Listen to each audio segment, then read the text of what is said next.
Hey guys, so today we are talking about Lord of the Rings and Harry Potter. At the same time, we're going to be sorting Lord of the Rings characters into Harry Potter houses from Hogwarts. So let's go ahead and jump into it. Okay guys, first we're going to break down the houses. Okay, obviously you have Gryffindor, which is probably the most famous one, followed slowly behind Slytherin, and then Ravenclaw and Hufflepuff. Gryffindor is more so known for being chivalrous, okay, so justice and bravery, okay. Slytherin is more so for the ambitious, the resourceful, the cunning, right? Ravenclaw is for the wise and learning students, those who want to gain knowledge consistently. And then you have Hufflepuff, who is loyal, who is fairness, they're hardworking. Those are the characteristics for them. So after breaking those down, we'll go ahead and jump into some of these characters. First, we're going to start with Gandalf. Was he Slytherin? No. He had the ability to get the ring, use it for himself. He did not, okay? So there was not ambition there from him. As far as a Hufflepuff, he wasn't quite a hard worker, at least from anything we saw in the films, although he did want fairness for everyone, and he was pretty loyal. The hardworking aspect is something that kind of goes away here. Was he Gryffindor? He was brave, that's for sure, but he did fear Sauron at times. He feared the Dark Lord and what was going to come of things. So that was something that was a little worrisome for us when breaking this down. And then Ravenclaw, he continued to seek counsel. He always looked for knowledge. He wanted to know everything he could about the land. He's the Grey Pilgrim. This is a man who constantly sought out knowledge and went all across Middle-earth to know every aspect of it that he could. And it was because of his knowledge that he was able to find the ring, he was able to find Isildur's heir, and bring him back to rule Gondor and bring Middle-earth back to peace. So that is the reason why we put him in Ravenclaw. Next up, we have Sauron, okay? This one's gonna be pretty easy, guys. We won't go into this all too much. Sauron was loyal to no one. He was also brave, yes, he was brave. He definitely was brave. He went up against LOTR, but he did not care about doing things that were right. He did the wrong things many times. Ravenclaw, yeah, he was fairly knowledgeable, but he did overestimate a lot of his enemies. Because of that, he lost Middle-earth when he really shouldn't have. He had the power, the ability, and the orc power to take over Middle-earth, and he did not succeed. So obviously we're going to put him in Slytherin. He is very ambitious. He went up and defined, this is the defining trait of Sauron, he went up against LOTR. He wanted to take over and rule, and that is the aspect of who he is. Then we have Saruman. Saruman was someone who is the same as Sauron, guys. Let's just be real. We're gonna quickly go through this one. He was not Ravenclaw. He overlooked things when he was looking at his enemies. He forgot about the Ents and what they could do and underestimated their capabilities. He wasn't loyal because he used to be friends to the Ents, and he went against them. He went against, the protectors of Middle-earth and everything, so he's not Hufflepuff. Yeah, he might have been brave in some aspects, but he was afraid of the Dark Lord, and that's what made him turn to the dark side. So if we had to say anything, it was ambition, it was greed from him, cunningness. This is more what we would categorize him as, and so that is why he would be in Slytherin. Now, we're looking at some of the hobbits, okay? Just a couple of them. We're gonna look at Samwise. Samwise Gamgee was not a Slytherin. He was a humble gardener, and we all know that. So Ravenclaw, yeah, he was a simple hobbit. He didn't really seek a lot of knowledge. Obviously, he was a smart, bright hobbit to himself, but at the same time, he didn't seek other aspects. He liked the things that he liked, and that was it. And when it came to Gryffindor, yes, he was brave. He was brave, but there were many times that he was scared and he was afraid. He did overcome his bravery to try and get to Frodo and almost drown. But ultimately, loyalty for Sam is the defining trait of this character all throughout the series, and that is why we have to put him in Hufflepuff. Not because he wouldn't be a Gryffindor potentially, but because he is more of a Hufflepuff than he is a Gryffindor. Now we're looking at Frodo. Okay, Frodo Baggins, similar to Samwise when it comes to knowledge. Like, he didn't care too much about learning and things like that. When we really look at the character, it wasn't a defining trait of him, so not Ravenclaw. He was not a Slytherin. He had the chance to take the ring, and at one point he did, but it took a long time for this corruption to happen. So he did fend this off for a good long period of time.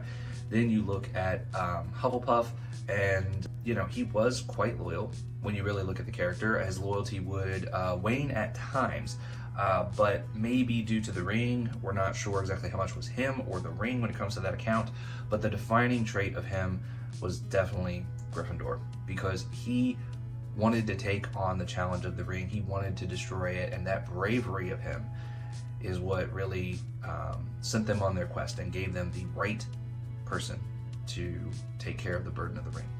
Now we're looking at Elrond, okay? Elrond is interesting, guys. When we started breaking this down, Gryffindor, he was very brave. Yes, we have to look at that. He also did try to do what was right. So this is definitely in the running for him.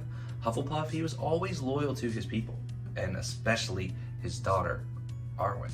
Slytherin, he was in a ruling position of Rivendell, so he didn't flaunt this by any means. You could see that he could be ambitious maybe, but it wasn't something that he flaunted. It wasn't something he really held prestige on. So I don't think that was a defining characteristic of him, so we can go ahead and remove that. And then Ravenclaw, he was very educated. I would say he sought knowledge as well. He was one of the ones who could read Moonstone, ancient moon script, and so that was something that was very unique to him. So which is it? We're actually going to go Hufflepuff.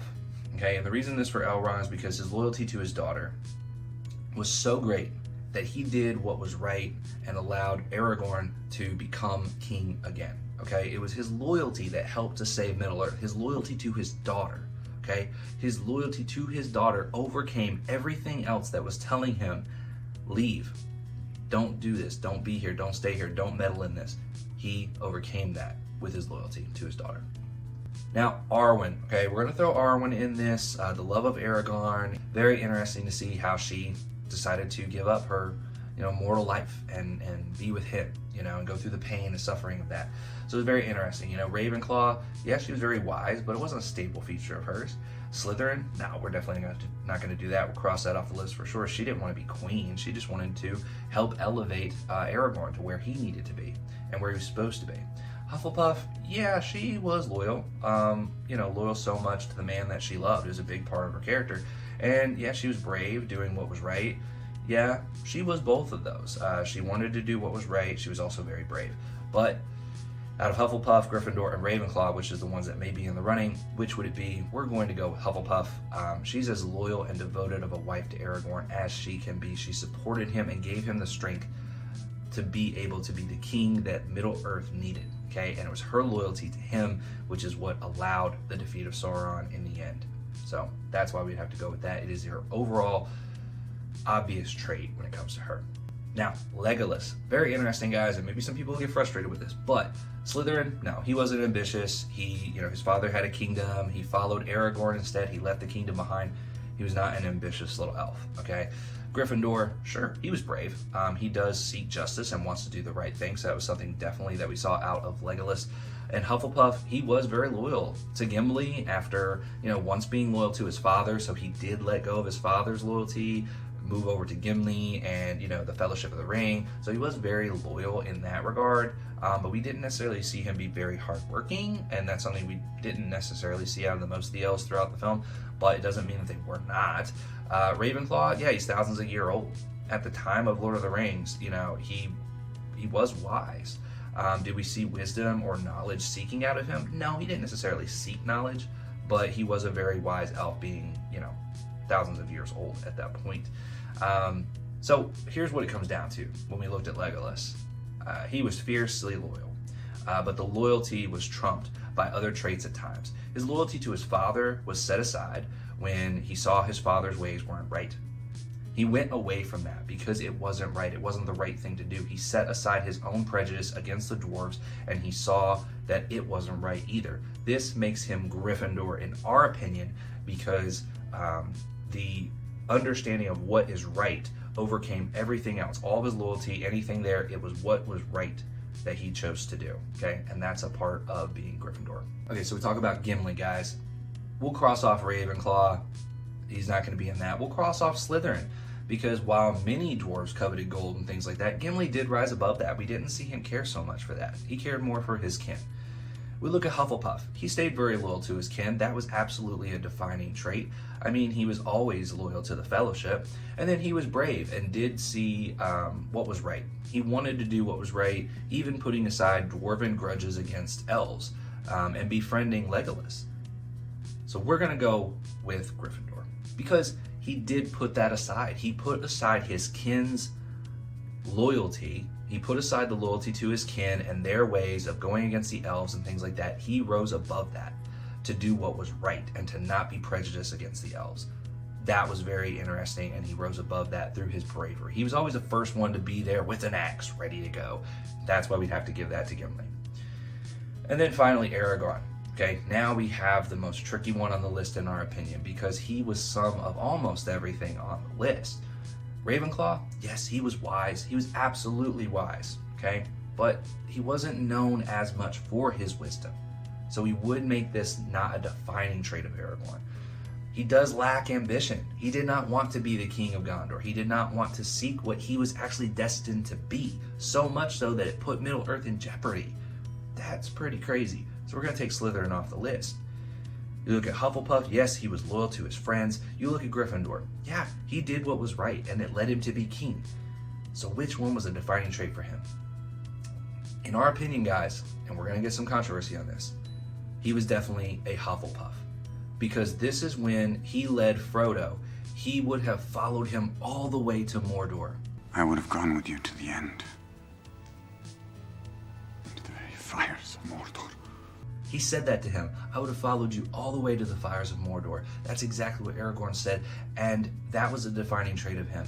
He bowed to the hobbits, showing his loyalty to them as well. His loyalty overshadowed his immense courage, as he did fear things. He feared being king. He feared that power. He didn't want it. So we can't put him there. His loyalty, only the fear of losing those that he loved, that was the biggest thing that really got him, was the power and losing people he loved. These are the things that would take him out of the running in Gryffindor. And I know we're in controversy on this, but in our opinion, his best characteristic is being a Hufflepuff, because he was as loyal to Middle-earth, the people of Middle-earth, everyone around him equally, that he could not see himself above anyone. And that is why Hufflepuff is the defining trait of King Aragorn. What did you guys think about this? Do you disagree with any of the things that we had? If you want to see any other sortings, let us know. We're trying to script out a Star Wars one right now. So let us know any other franchises you would like to see. And if you guys like the content, please like and subscribe to the channel. It will go a long way for us. We'll talk to you guys on the next one. Christ is King.